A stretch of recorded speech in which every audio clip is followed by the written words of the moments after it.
अनुद्वेगकरं वाक्यं सत्यं प्रिय हितं च यत् स्वाध्यायाभ्यसनं चैव वाङ्मयं तप उच्यते।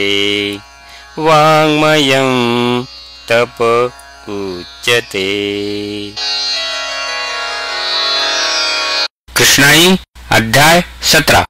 सांग अजून सोपे करुण म्हणे अर्जुन भाव त्रिगुण दिसे स्पष्ट प्रत्येक कृतीत बिंब गुणांचे सांगे अच्युत।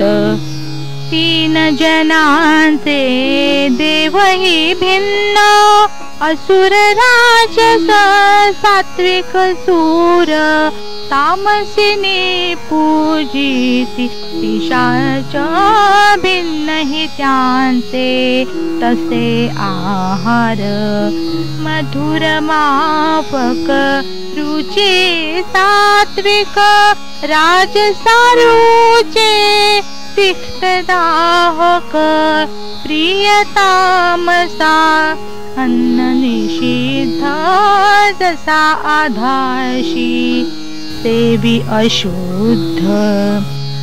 यज्ञातहि भेद तिघांचा सात्विक करी सोडून फलाशा राजस करी धरुणी मनीषा तामस करी साराची तमाशा।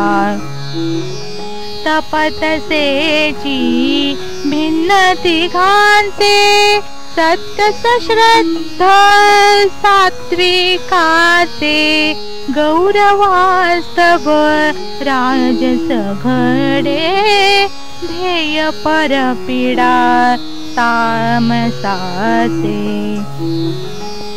दानी वेग वेगळा भाव निरपेक्षते सात्विक दान दान तुच्छता पूर्ण तामस परत फेडीची आस राजस।